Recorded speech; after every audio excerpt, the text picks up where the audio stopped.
Minhas irmãs, meus irmãos, muita paz.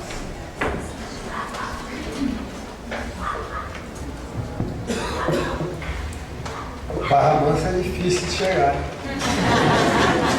Estamos aí rodando para uma porção de lugar.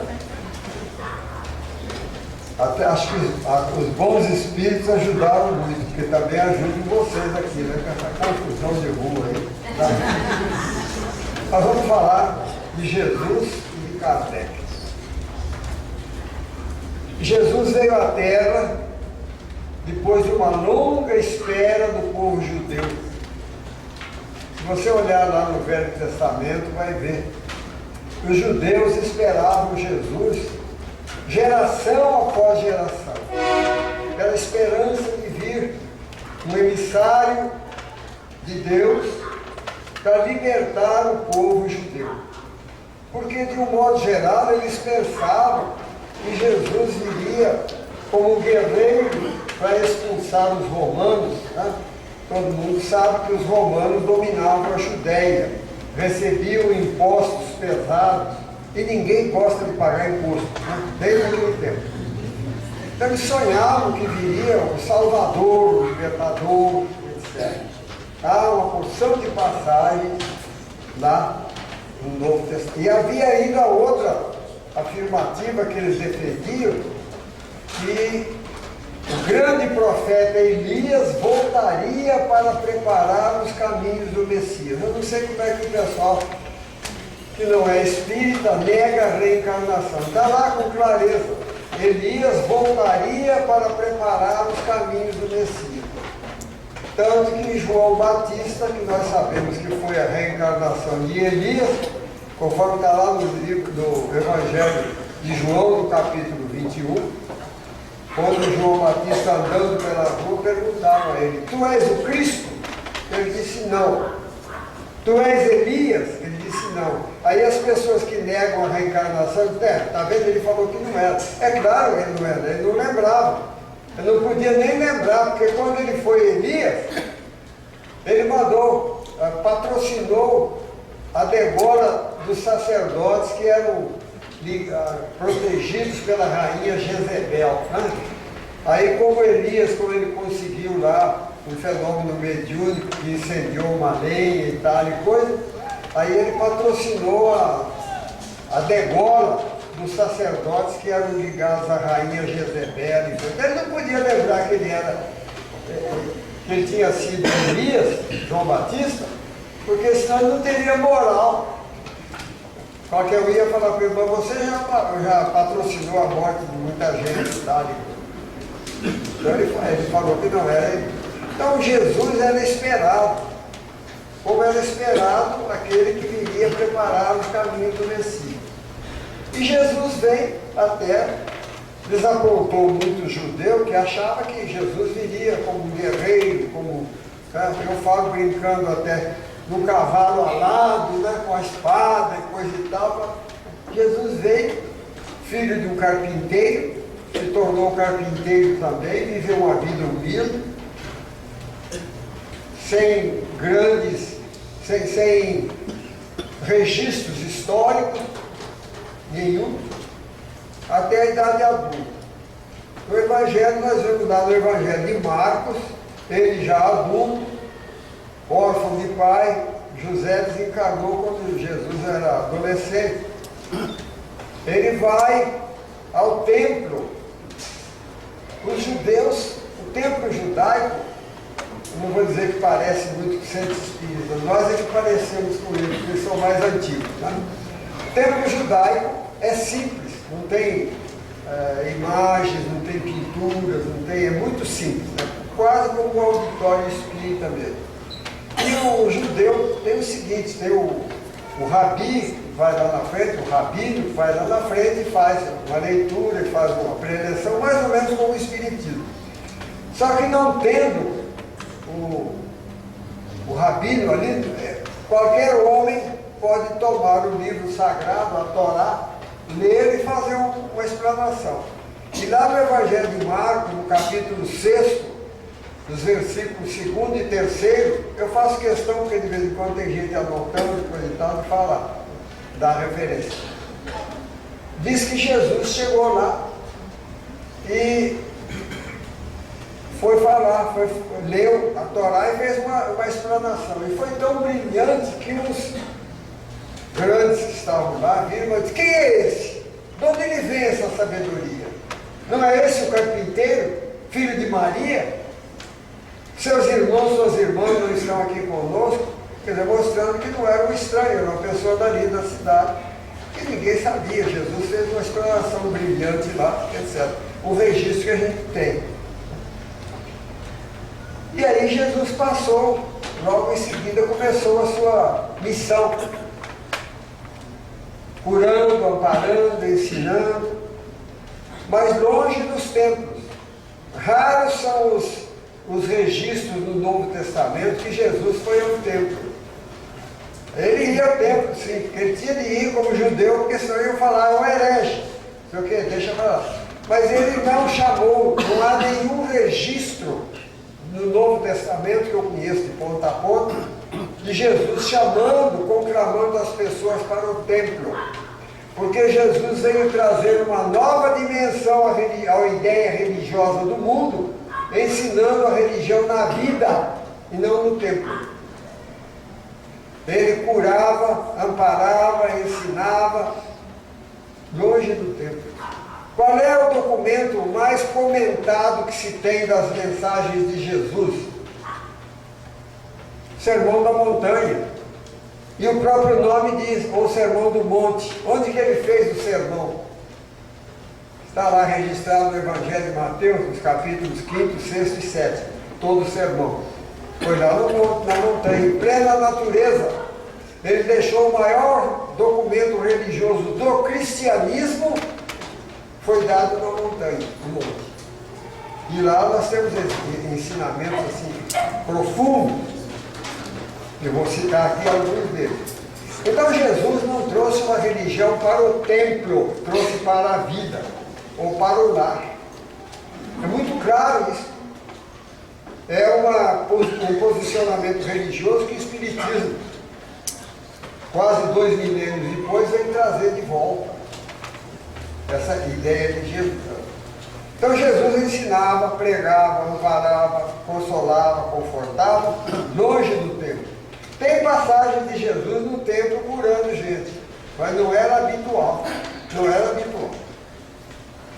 E a prova de que Jesus trouxe uma religião para a vida e não para o templo está em dois evangelistas, Lucas e Mateus, curiosamente no capítulo 10º dos dois. Mateus 10:16, Lucas 10:3.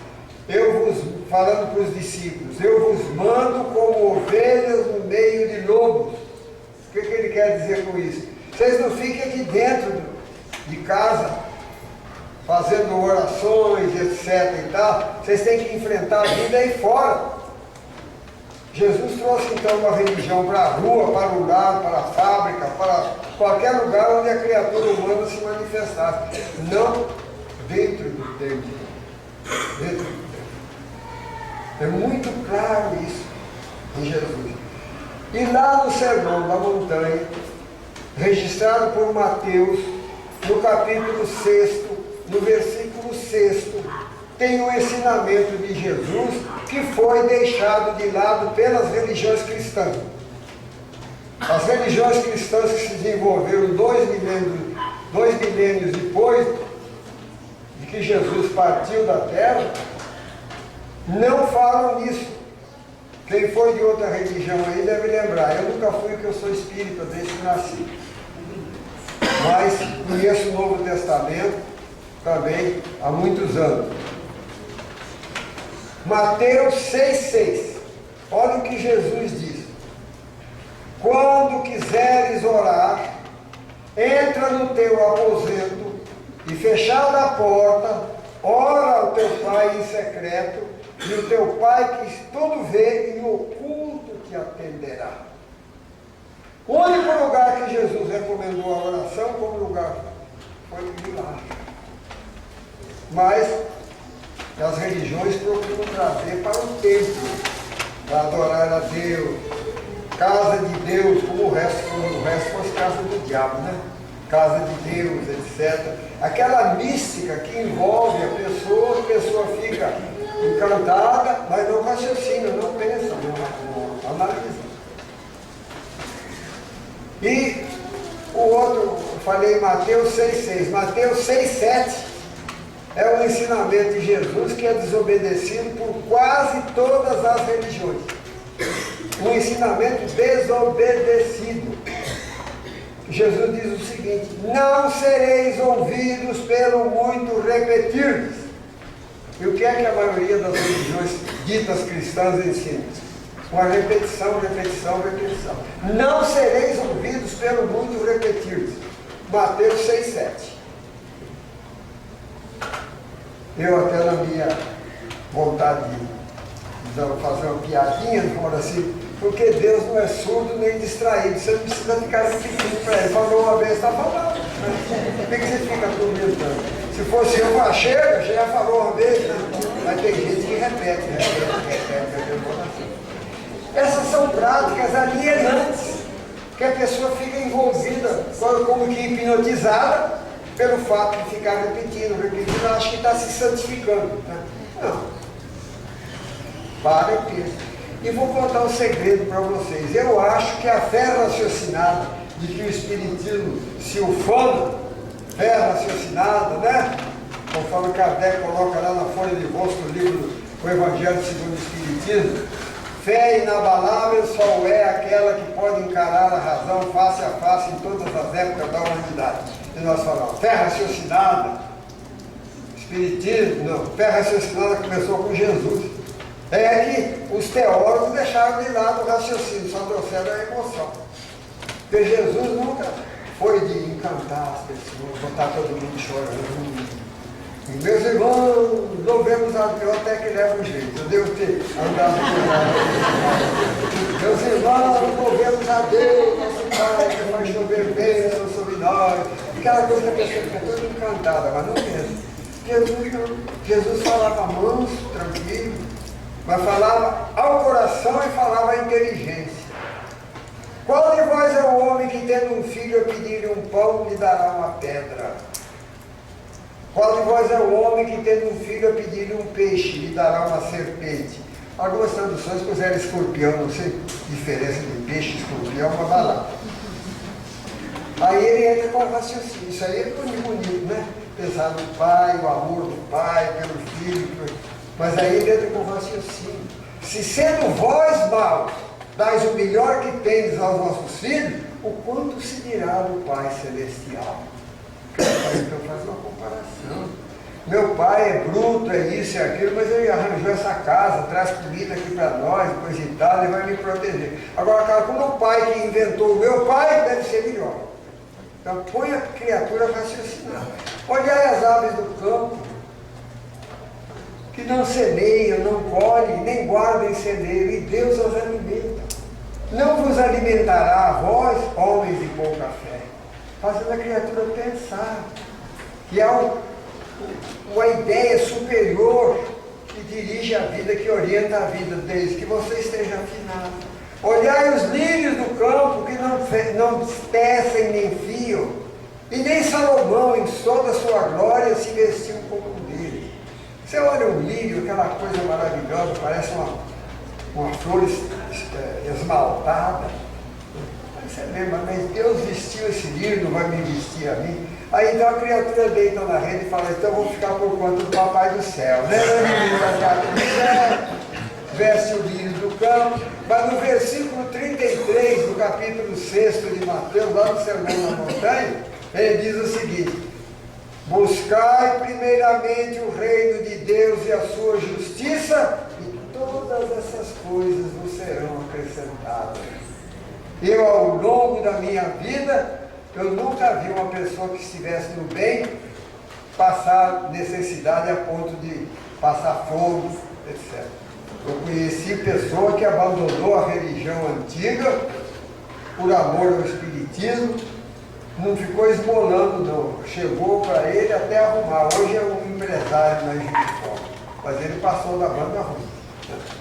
Mas firme em Deus, com fidelidade à consciência dele, ele deixou a outra religião, ele era pastor, deixou a religião. E os irmãos dele viraram as costas para ele, não queriam mais nem saber do cara. Mas ele passou apertado, mas hoje ele conseguiu vencer. Então a religião que Jesus trouxe é essa religião para a vida. Jesus nunca ensinou ninguém a acender vela. É verdade. Nós não estamos aqui falando mal da religião de outras pessoas, mas é para nós raciocinarmos. Porque nós temos de raciocinar, senão nós ficamos fanáticos. Mas a verdade é essa. Não há nenhum ensinamento no Novo Testamento que eu conheço de ponta a ponta, livro, sou de vezes, já anotei, etc. e tal. Nenhum ensinamento. Nós tínhamos um programa lá em Juiz de Fora, no rádio e na televisão. E uma vez, uma pessoa escreveu lá, dirigindo-se diretamente a mim. O senhor falou na casa espírita, tem um centro lá, no centro da cidade, chama Casa Espírita, que não se usa vela para orar. É tão bom orar diante de uma vela acesa, tão bom. Aquela chama crepitante nos eleva a um estado emocional. Quase que ela me convenceu, eu escrevi as minhas. Aí eu escrevi para ela: minha filha, nós não usamos vela porque nosso Senhor Jesus Cristo, que é o nosso mestre, modelo e guia, nunca usou, nem recomendou que usasse. Isso é invenção dos teólogos. Mas a verdade é essa. Então nós temos que ver, e nós espíritas, valorizarmos as luzes que nós recebemos, nos libertando dessas coisas, de orações repetidas, de velas, de rituais, de pessoas especiais, com poderes, Nós temos poder que vocês me dão de falar aqui, né? Porque se vocês não me dessem o poder de falar, eu estava calado, né? Mas a verdade é essa. Vamos conversar sobre os ensinamentos de Jesus, vamos nos libertar dessas formas antigas. Vimos a essência dos ensinamentos de Jesus, servir a Deus na pessoa do próximo. João fala no seu Evangelho: se tu não amas o próximo a quem vês, como podes amar a Deus a quem não vês? Pensar, nós temos a melhor maneira de você servir a Deus é servir-lhe os filhos. E até de conhecimento comum, né? Quem agrada o filho faz sorrir o pai, não é isso? Ou a mãe. Então nós vemos que a mensagem original de Jesus foi sendo mudada vagarosamente por aqueles que tomaram as rédeas da religião.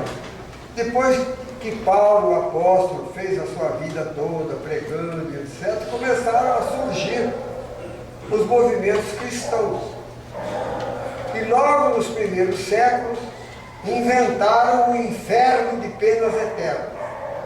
Isso é invenção dos teólogos. Não está no Novo Testamento nenhuma palavra que autorize alguém a pensar em penas eternas.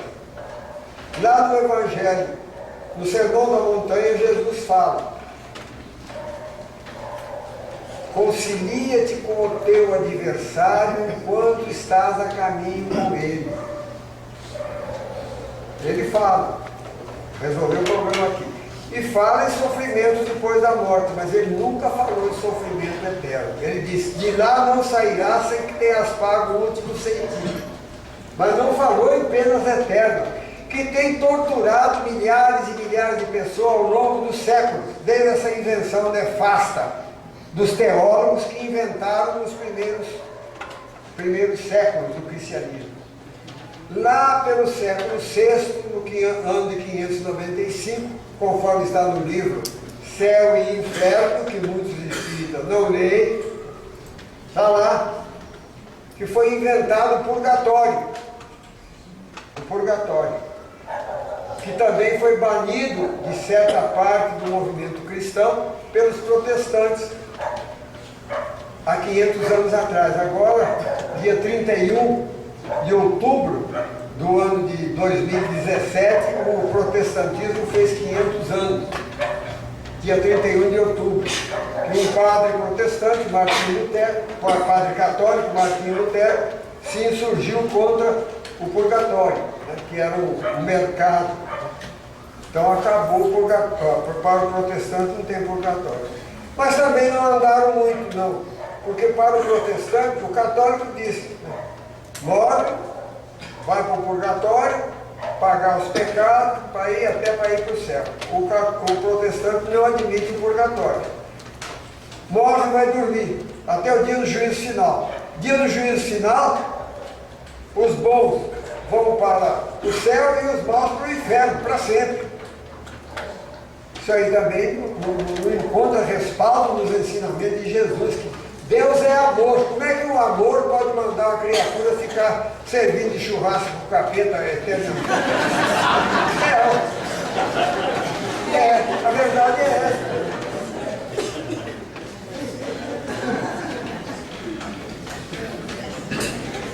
Minhas irmãs e meus irmãos, nós não estamos aqui a falar mal de outras religiões. Nós estamos querendo pôr em relevo as luzes com que o Espiritismo ilumina os nossos caminhos, as nossas consciências. Nós temos de saber disso, pensar nisso, darmos graças a Deus e a Jesus que nos enviou Kardec. Porque senão nós estaríamos ainda atrelados a essas outras religiões que deram a marcha ré nos ensinamentos de Jesus. Deram a marcha ré. Eu comecei a falar, eu acho que eu não falei até o fim a frase. Lucas e Mateus, capítulo 16.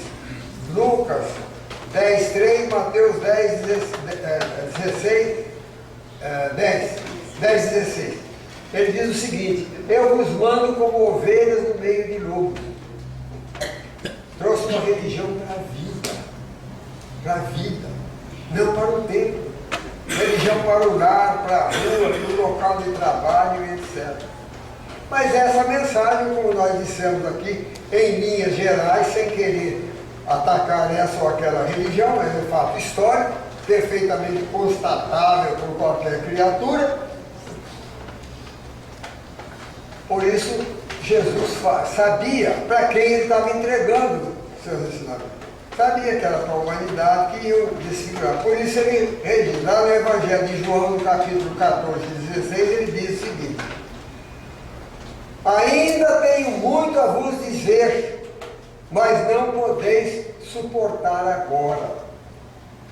Ele não estava falando para aquele povo daquela época, ele estava falando para os espíritos imortais que habitam a terra, que habitamos a terra desde aquela época. Tem gente que fala assim, eu sou jovem. Você está jovem, moço.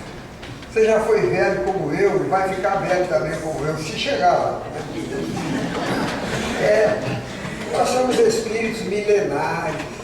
Ele estava falando para essa humanidade toda espiritual que faz a sua evolução em torno da terra. Ainda tenho muito a vos dizer, mas não podeis suportar agora. É a mesma coisa que um pai fala para um filho: meu filho, tem umas coisas para te contar, mas agora você é pequeno ainda. Espera você crescer um pouco, você tem capacidade de entender o que eu vou falar. Não vos deixarei órfãos, está lá no Evangelho de João. Vos enviará outro Consolador, que ficará convosco para sempre. Quer dizer, não é um homem, uma doutrina, uma ideia. E vos ensinará todas as coisas, e vos fará lembrar de tudo que tenho ensinado. Portanto, é muito legítima a memória dos ensinamentos de Jesus aqui, para nós verificarmos as raízes do ensinamento do Espiritismo. E ele nos manda Kardec. Vamos analisar a vinda de Kardec para a Terra. Nasceu em Lyon, 3 de outubro de 1804, de uma família de juristas. A família dele toda era advogado, promotor, etc., juiz. Mas, curiosamente, aos 10 anos de idade, ele foi mandado para a Suíça. foi discípulo de Pestalozzi, um grande educador que o mundo ainda não reconheceu o trabalho de Pestalozzi. Por quê? É de pensar. Uma família francesa mandar um menino para um país estrangeiro, que fala uma língua muito diferente do francês, foi aprender alemão lá, para poder se alfabetizar em alemão. Ou logo nos primeiros anos de estudo em alemão. A língua francesa e alemão, se fosse ainda para a Itália ou para a Espanha, são línguas irmãs, né? O francês, o português, o francês, o espanhol. São línguas, italiano, são línguas irmãs. Mas foi para a Alemanha, ser discípulo de Pestalozzi, tem que aprender uma língua, parece até um castigo, né? Tem que aprender uma língua. Por quê? Eu nunca li isso, mas eu acho que ele foi para lá para ele ter contato com o Novo Testamento, cuja leitura era proibida ao católico. A família dele era toda católica, ele foi batizado, todo católico. Ele, se ficasse na França, ele ia ser educado dentro do catolicismo romano. É claro que o espírito, com a visão de Kardec, um dia iria despertar, mas perderia talvez muitos anos, até aguardando a maturidade dele. Ele lá teve a oportunidade de ler o Novo Testamento, porque até poucas décadas atrás era terminantemente proibida a leitura do Novo Testamento aos católicos. Eu estudei num colégio protestante, eu sou mineiro adotivo, sou paulista de nascimento, estou em Minas já, não vou falar quanto tempo, senão vocês vão pensar que eu sou muito velho, né? Mas fui para Minas bem jovem, estou lá desde 1950, já fui grandinho para lá. Então, estudei num colégio protestante, e lá no colégio protestante, eu sou espírita desde que nasci. Eu via lá no colégio os alunos com o Novo Testamento na mão. Sabia que aquele era protestante, porque o católico não lia. Até poucos anos ainda a igreja fazia uma pressão danada contra a leitura da Bíblia, do Novo Testamento, etc. Mas o menino Hipólito, que seria mais tarde Kardec, teve a oportunidade de ler, de estudar o Novo Testamento. Lá ele conheceu Jesus, sem ser pela versão dos teólogos católicos romanos, que mudaram o eixo do ensinamento, trazendo tudo para a igreja, etc. e tal. Ele pôde ver Jesus atuando na vida, no lar, na rua, curando, amparando em todo lugar. Uma visão completamente diferente, que nós demos aqui uma pincelada no começo para mostrar. Mas ele foi para a França, jovem, voltou para a França. Por que ele reencarnou na França então e não reencarnou logo na Suíça?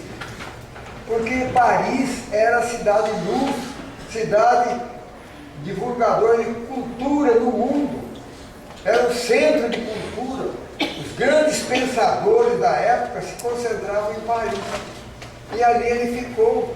Vejam a vida do missionário. Ficou 50 anos trabalhando como professor, não foi ser jurista, não foi ser advogado, nada.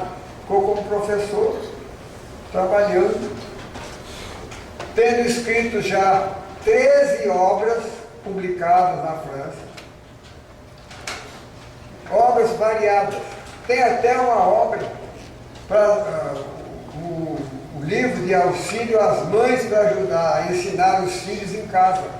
Veja a preocupação de educador de Kardec. Mas ele foi levando a vida dele. Em 1981, num congresso de Esperanto, Mundial de Esperanto, que eu participei em Brasília, eu encontrei um professor francês, que era professor de francês na França. Então ele conhecia bem a língua francesa, né? Aí eu perguntei a ele: você conheceu, como estudioso do francês, você conheceu um professor da França, chamado Hippolyte Léon Denisard Rivail? Vocês falam, sim. Falei do século passado, que foi do século XX, né? Falei do século passado, que é o século XIX. E ele mostrou assim uma admiração muito grande por isso. Kardec se notabilizou como linguista. Ele fez uma reforma na gramática francesa. Ele dava aula de anatomia comparada, de astronomia, dava aula de tudo. Um sábio, mas dentro daquela humildade. Até que ele foi despertado. Chegou a hora. A espiritualidade esperou que ele adquirisse bastante experiência da vida, observasse bem a vida, etc. Aos 50 anos ele foi chamado a pesquisar os fenômenos das chamadas mesas girantes, que é o nome que eu acho equivocadíssimo, girante mesmo. Tem gente que pensa que a mesa ficava rodando assim, igual um peão. Nada disso. A mesa balançava, então respondia às pancadas, né? E lá ele então descobriu, isso aí daria uma palestra inteira, maneira de conversar com os espíritos. Ele viu que havia inteligências fora da matéria, que eram espíritos, almas de homens e mulheres que tinham morrido, e que tinham capacidade de responder às suas perguntas, e perguntas de uma elevação profunda. Ele, ao final do em 1857, ele publicou, dia 18 de abril, publicou a primeira edição do Livro dos Espíritos, que muita gente faz confusão. Primeira edição com 501 perguntas e respostas, não tinha nenhum comentário de Kardec, nenhum. Agora, recentemente, saiu uma edição pela Federação Espírita Brasileira, essa edição em francês e português. Eu tinha uma edição, eu guardava com muito cuidado a minha edição, que tinha sumido, como agora apareceu, né? A nova edição. Ele ficou 3 anos com essas respostas dos espíritos, pesquisando e etc., para em 1860, que é essa edição que nós conhecemos aqui, que nós estudamos, 1860, que ele publica então com 1019 questões. Era o N18, depois teve um erro lá de questão A, depois acabou ficando 1019.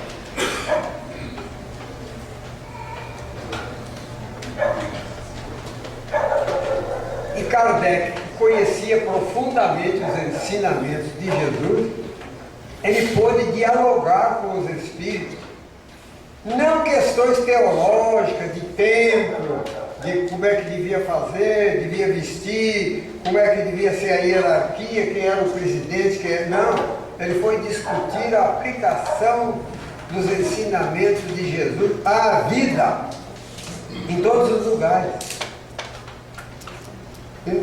O Livro dos Espíritos, que lamentavelmente é desconhecido até pelos espíritos, grande massa de espíritos, tem ali, Kardec aborda assuntos incríveis. Eu pergunto de vez em quando para minhas irmãs, qual é o número do item? Eu não falo pergunta, porque não, são 1019 itens. 6 não são perguntas, são ensaios teóricos de Kardec. E tem um deles, o 222, que eu não vi nenhum teólogo discutir. É sobre a reencarnação. São 11 ou 12 páginas, depende da edição, em que Kardec faz uma verdadeira tese, uma tese de doutoramento sobre a reencarnação. Eu nunca vi alguém contestar uma das frases. Olha que meu departamento da Universidade Federal de Juiz de Fora era vizinho do departamento de Ciência da Religião. Nunca eles debateram a reencarnação lá, nunca. Eu falei sobre reencarnação na semana do professor, depois de aposentado, que aí me ofereceram para falar, que eu podia falar lá, eu aceitei. Eu tenho 3 oportunidades, tem 2 palestras de 2 horas e um mini curso de 4 horas. Qual é que você quer? Eu falei todos. O mini curso de 4 horas eu dei um mini curso sobre Esperanto. E as palestras, uma eu dei sobre a reencarnação. Era 1h30 de palestra e meia hora de debate.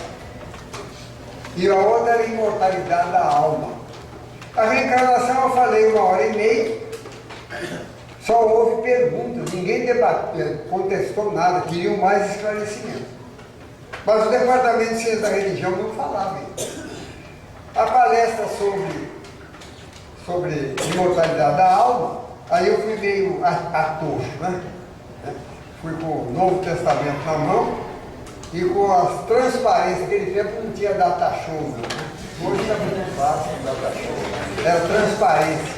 Eu fui com 20 transparências numa mão e com o Novo Testamento na outra. Cheguei lá, frente ao auditório, lotado. Não tinha nenhum lugar vago. Eu falei, olha, muitos aqui sabem que eu sou espírita, mas não vou falar sobre espiritismo, não. Eu vou falar sobre a imortalidade da alma no Novo Testamento. No Novo Testamento. O espiritismo depois traz de volta, só isso, né? Mas está no Novo Testamento. E que vocês não conhecem, talvez. Muitos, poucos aí conhecem. E tinha muitos alunos lá estudando ciência da religião. Tem um curso lá de ciência da religião. Eu comecei a falar. De repente, uma jovem, lá do lado esquerdo, assim, do auditório, levantou a mão e disse, eu posso fazer uma pergunta?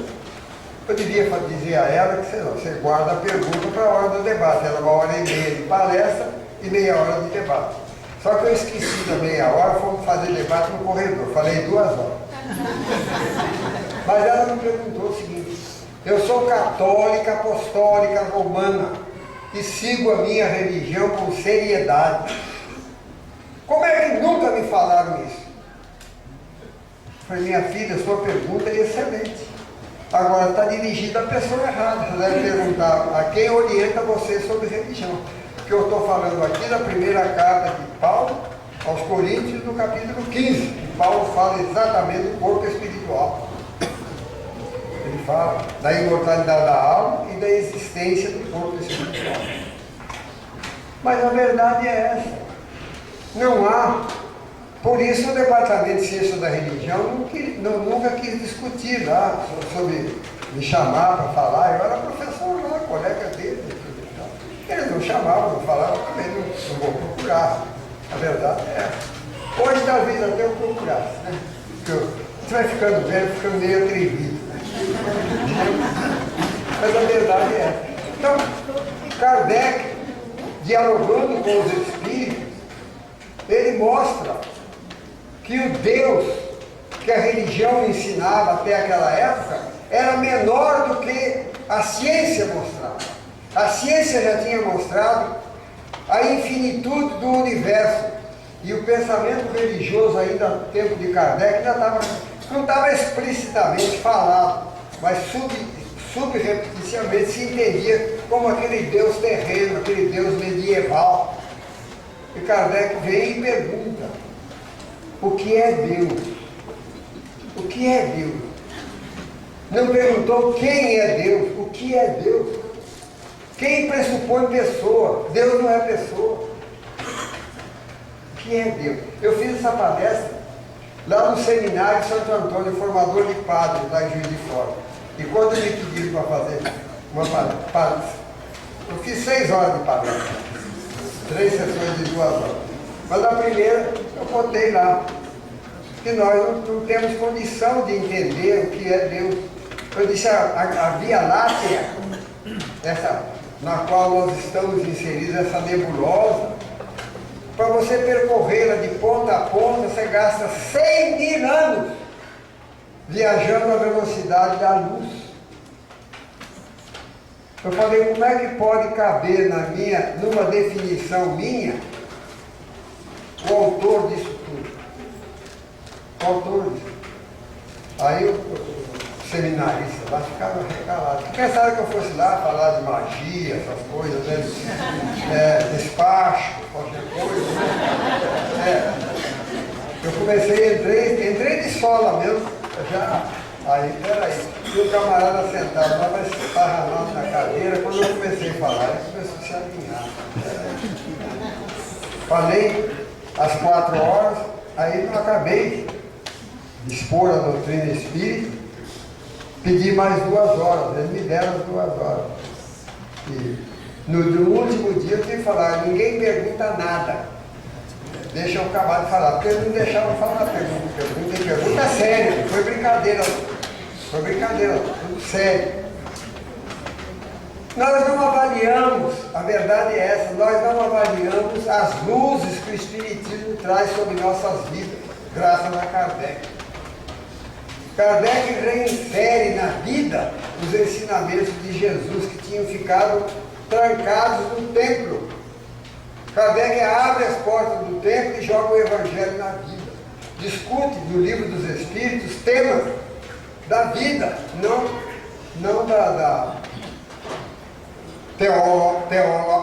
termos teológicos, temas teológicos que ficassem dentro só do âmbito religioso. Ele discute a vida.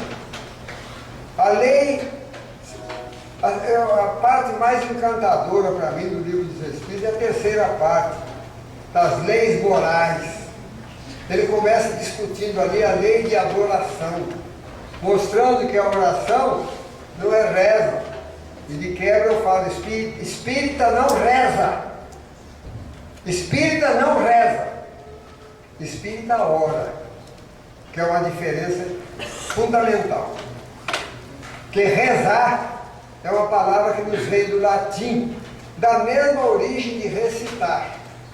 Recitare em latim deu em português, recitar e rezar, que é a mesma coisa. Quando você reza, você recita uma oração, você não pensa.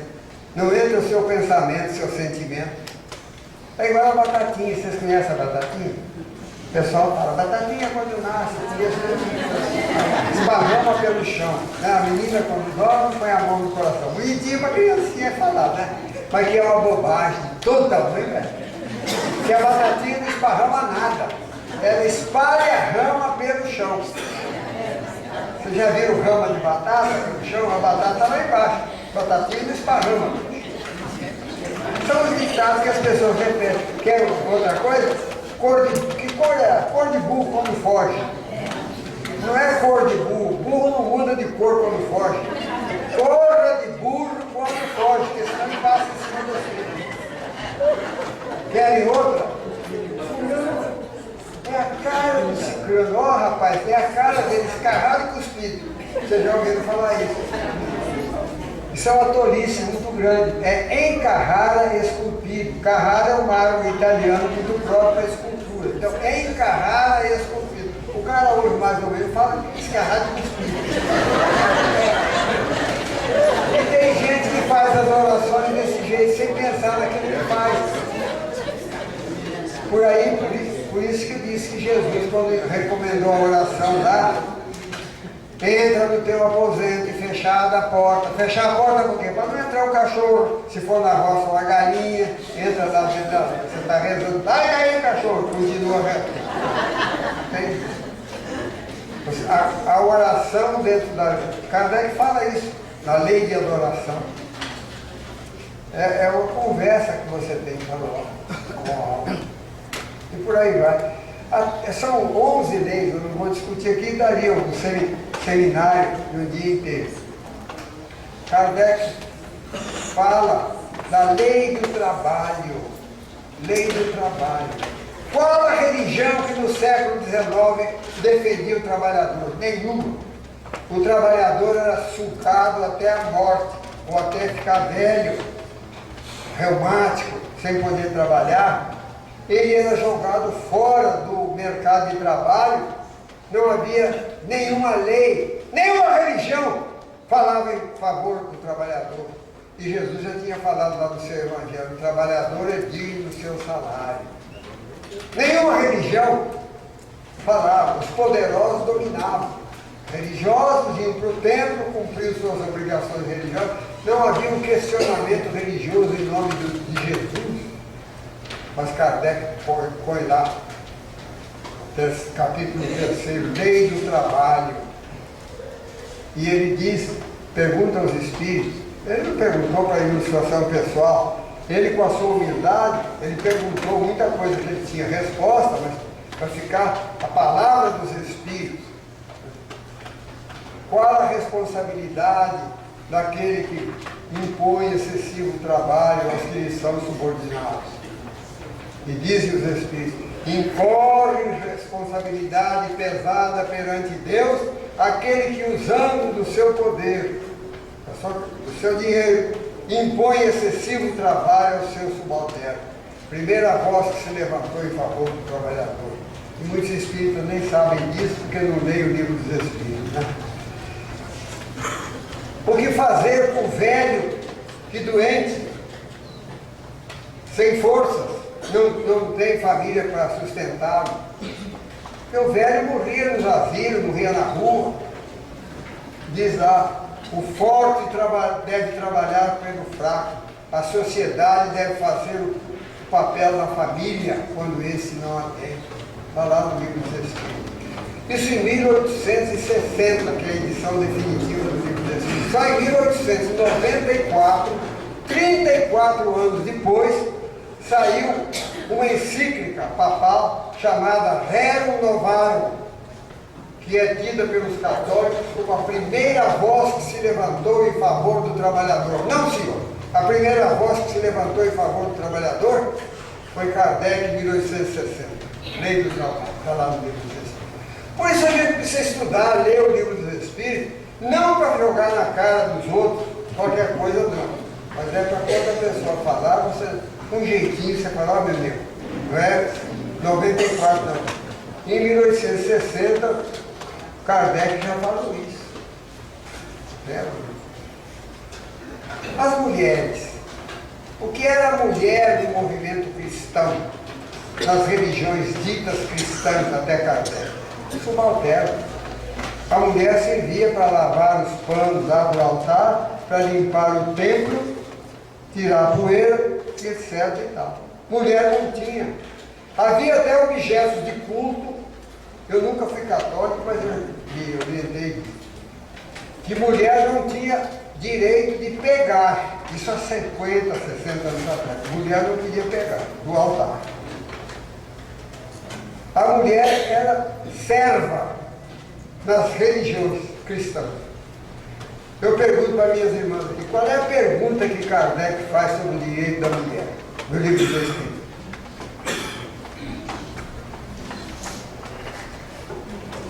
Não sabem, né?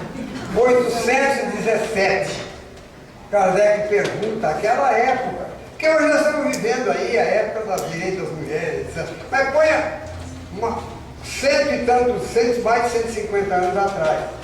A mulher não era nada. Kardec pergunta, são iguais perante Deus o homem e a mulher e têm direitos iguais?